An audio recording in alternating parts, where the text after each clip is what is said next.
Menteri Koordinator Bidang Politik, Hukum, dan Keamanan Menko Polhukam Mahfud MD mengungkap, berdasarkan pengalamannya menjabat sebagai Ketua Mahkamah Konstitusi atau MK dan menangani sengketa hasil pemilu, kerap terjadi kecurangan pada tingkat desa. Utamanya ketika kotak surat suara dikirim dari tempat pemungutan suara atau TPS ke tingkat kecamatan maupun kabupaten. Dalam proses pengiriman kotak surat suara dari TPS tersebut, Mahfud MD mengungkap kerap terjadi praktik tukar-menukar dan jual beli suara di lapangan.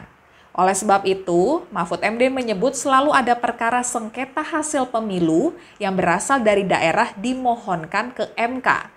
Berkenaan dengan hal ini, Mahfud MD menyatakan bahwa pemilu era sekarang sama seperti yang terjadi di era Orde Baru, yakni sama-sama diwarnai kecurangan. Bedanya, kecurangan pemilu di era Orde Baru bersifat vertikal, yakni dari pemerintah, sedangkan kecurangan pemilu di era sekarang bersifat horizontal, yakni antar partai politik seperti perebutan suara hingga jual beli suara. Sebagainya.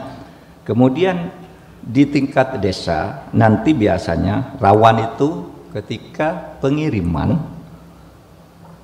dari TPS masuk ke kecamatan, kabupaten, dan biasanya berdasar pengalaman saya sebagai hakim MK, memang kadangkala terjadi tukar menukar dan jual beli suara di dalam proses ini. Ya kita sih kalau di pusat enggak, ini sudah jujur semua, kita sudah atur semua, tapi di bawah itu selalu ada. Oleh sebab itu perkara selalu masuk ke Mahkamah Konstitusi setiap pemilu. Sehingga saya katakan begini Pak, pemilu di era sekarang ini saudara sama dengan era Orde Baru, sama-sama diwarnai kecurangan. Ya terbuka aja kita. Cuma bedanya apa? Di zaman Orde Baru itu kecurangan bersifat vertikal. Nih yang melakukan pemerintah. Lembaga pemilihan umum itu adalah Mendagri. ABC dulu namanya. Yang menentukan pemenang pemilu, pejabat provinsi, kabupaten, wali kota apa itu kan ABC dulu, ABG. ABRI, birokrasi, Golkar. Dulu kecurangannya diatur dari situ. Tapi sesudah reformasi kita udahlah, tidak usah curang. Buat lembaga pemilu sendiri di Bulala, namanya KPU. Yang menurut konstitusi itu bukan bagian dari pemerintah.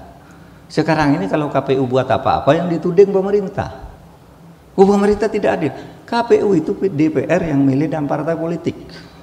Karena dulu belajar di Orde Baru tuh Mendagri selalu, pengawasnya selalu Jaksa Agung. Sekarang enggak, KPU-nya sendiri, badan pengawasnya sendiri, yang mengawasi pengawas ini juga sendiri. Itu di dalam tata hukum kita sekarang. Kalau begitu kok masih ada curang? Iya, ada curang. Yakin? Yakin. Karena saya hakim MK, ngadili pemilu ini, tahu kecurangan di mana-mana. Gitu. Tetapi beda Pak, sekarang kecurangan itu bersifat horizontal. Kalau dulu vertikal dari atas, sekarang horizontal. Partai ini mencurangi partai ini yang digugat KPU, partai ini membeli suaranya partai ini, orang dirugikan, menggugat KPU. Itu banyak. Cuma supaya diingat, kecurangan yang seperti ini meskipun terbukti tidak selalu membatalkan hasil pemilu. Ini satu, harus ingat. Terima kasih sudah nonton. Jangan lupa like, subscribe, dan share ya.